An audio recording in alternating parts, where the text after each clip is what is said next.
The river roared like it held a grudge, its currents clawing at the banks as if trying to escape.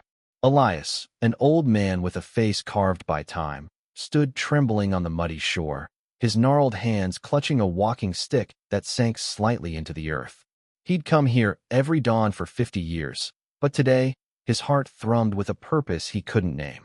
The fisherman, a broad-shouldered man named Caleb, barely looked up from his boat, his hands busy untangling a net. Elias cleared his throat, his voice frail but steady. "Young man, could I cast one line for you today?" Caleb's hands froze, his eyes narrowing. Nobody asked to fish another man's line. It was a strange request, heavy with unspoken weight. He studied Elias's tattered coat, his sunken cheeks, the flicker of something desperate in his pale blue eyes. "Why?" Caleb asked, his tone sharp but curious. Elias didn't answer right away. He looked out at the river, its surface catching the first light of dawn, turning it into a mirror of memories. 50 years ago, this same river had taken everything from him: his brother, his dreams, his courage. He'd been a boy then, fishing with Samuel, laughing as they competed to catch the biggest trout. But the current had been merciless, dragging Samuel under while Elias watched, helpless, his screams swallowed by the roar of the water. He hadn't touched a rod since. "I need to," Elias said finally, his voice barely above a whisper. "Just one cast. For someone I lost." Caleb's jaw tightened. He wasn't one for sentiment, but something in the old man's plea tugged at him. He handed Elias the rod, its weight unfamiliar in the old man's hands. Elias's fingers shook as he gripped it, the wood smooth and cold, like a relic from a life he'd buried. The river seemed to hush as Elias stepped closer to the edge. He didn't know if he was casting for Samuel, for forgiveness, or for the boy he used to be. His first attempt was clumsy, the line tangling in the air before splashing weakly into the shallows. Caleb snorted but said nothing, watching as Elias tried again.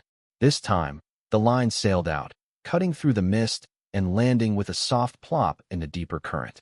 Elias held his breath, waiting, as if the river might answer. Minutes passed. The rod stayed still. Caleb shifted, impatient, ready to take it back. But then, a tug sharp, insistent. Elias's eyes widened, his hands jerking to keep the line taut. "Easy, old man," Caleb said, stepping closer, his voice softer now.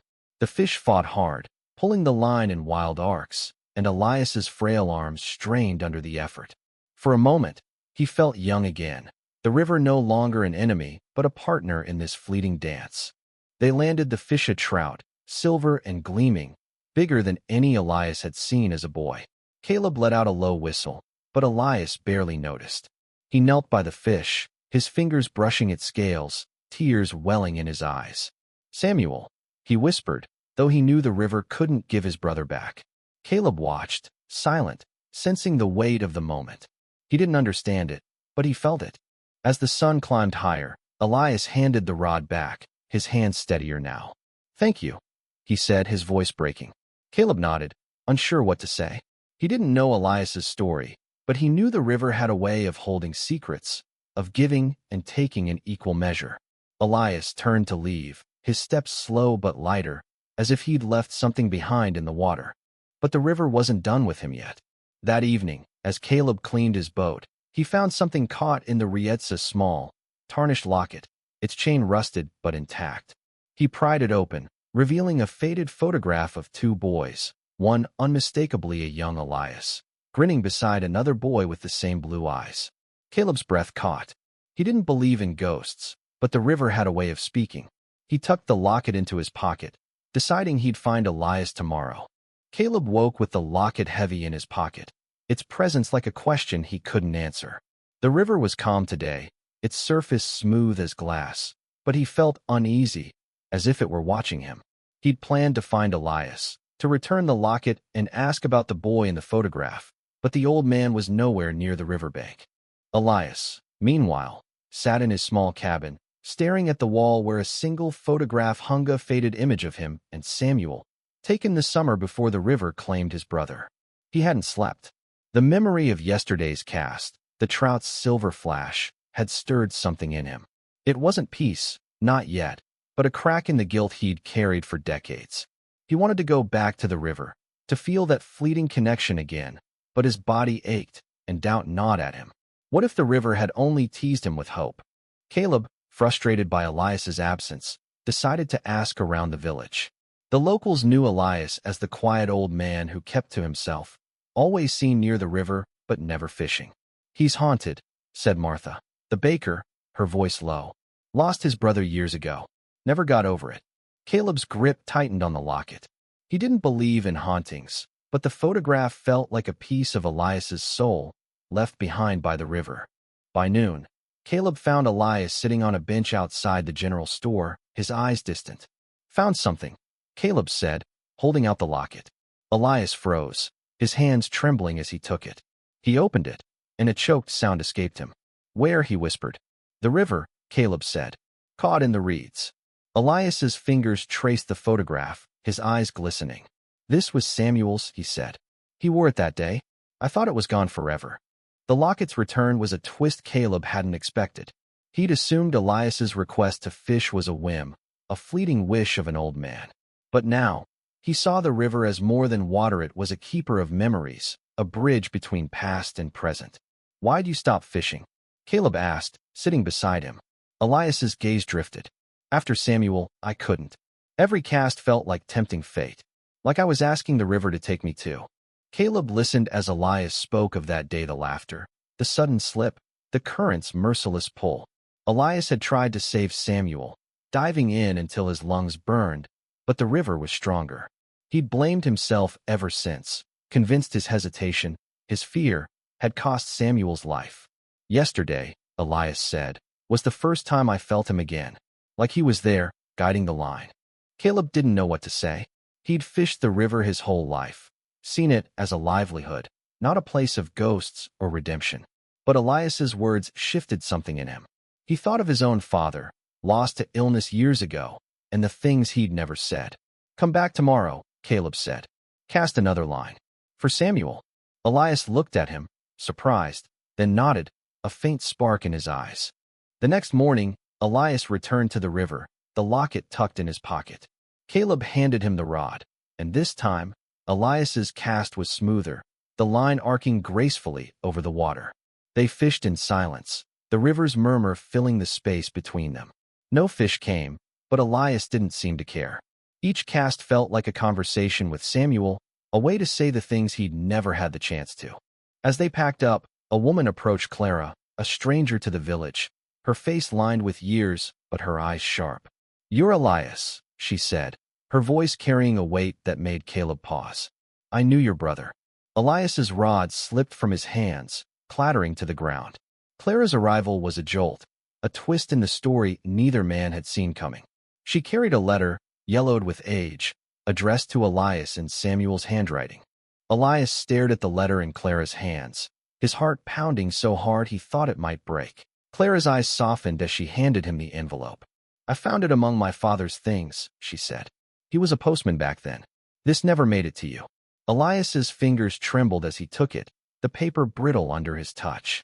Caleb stood nearby, watching, feeling like an intruder in a moment too heavy for words. "Who are you?" Elias asked, his voice hoarse.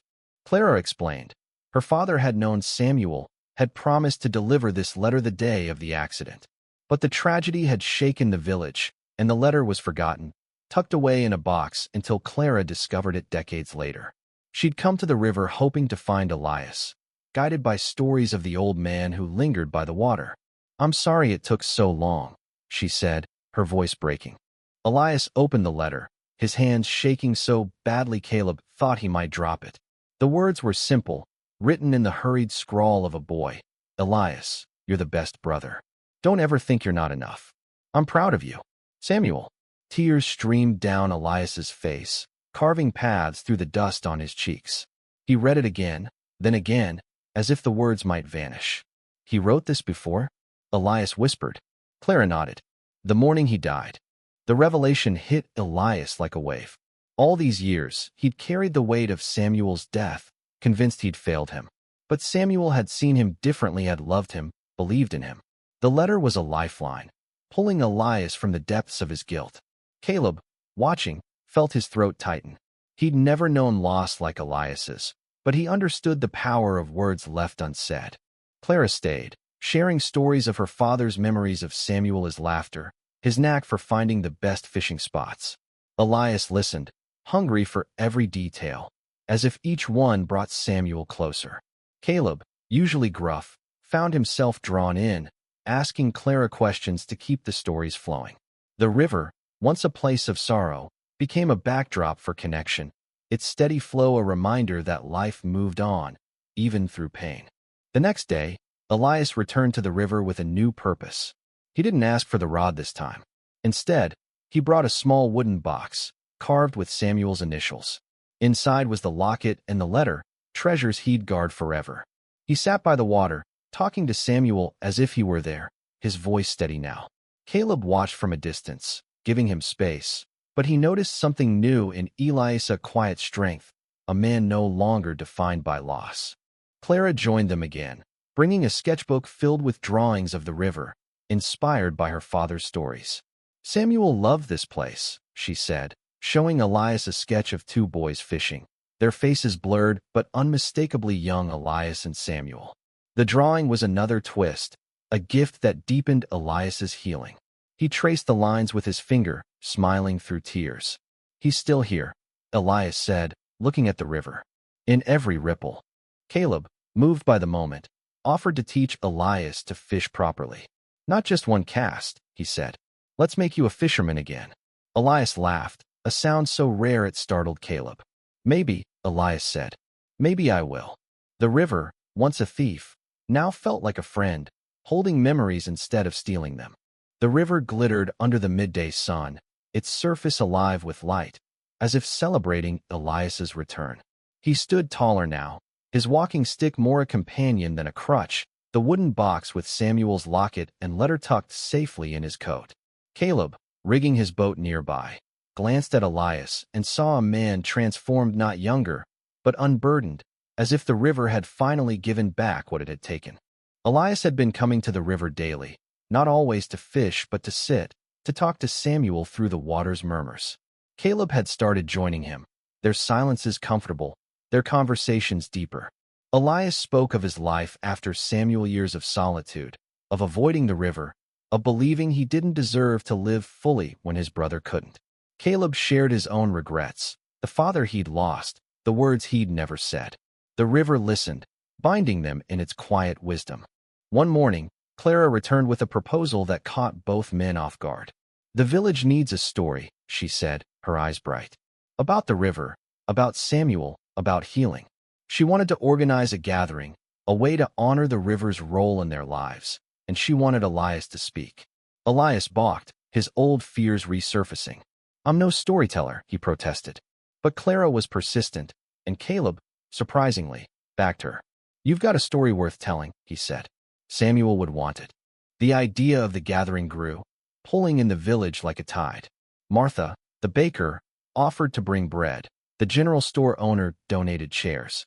Clara's sketches became posters, her drawings of the river drawing curious eyes. Elias, nervous but moved by the support, agreed. He spent nights writing, his words halting at first, then flowing like the river itself. He wrote of Samuel, of loss, of the cast that had brought him back to life. The day of the gathering arrived, the riverbank lined with villagers, their faces a mix of curiosity and respect. Elias stood before them, his voice shaky but clear, the wooden box in his hands. He told his story, the joy of fishing with Samuel, the horror of losing him, the decades of guilt, and the unexpected gifts of the locket, the letter, and the trout. He spoke of Caleb's kindness, Clara's arrival, and the river's strange mercy. "This river took my brother," he said, his voice breaking, "but it gave me a way to find him again." The crowd was silent, then erupted in applause, some wiping tears. Caleb, standing at the back, felt a swell of pride he couldn't explain. Clara, beside him, squeezed his arm, her sketchbook open to a new drawing of Elias, his face alight with purpose. The gathering became a turning point, not just for Elias but for the village. People began sharing their own stories of loss and healing, the river a common thread. Elias kept fishing, his cast surer each day. Caleb taught him tricks, how to read the current, how to choose the right bait. They laughed often, their bond a quiet testament to the river's power to connect. Clara stayed in the village, her sketches turning into a book about the river's stories, with Elias's tale at its heart. One evening, as the sun dipped low, Elias cast his line and felt a tug, not a fish, but a memory. He closed his eyes, imagining Samuel beside him, laughing as their lines tangled. "I'm enough," Elias whispered, echoing the letter's words. The river shimmered, as if agreeing. Caleb, watching, knew Elias had found peace, and in some small way, so had he. The river would always flow, carrying stories, secrets, and second chances. Elias, Caleb, and Clara had become part of its current, their lives woven together by a single cast that had changed everything.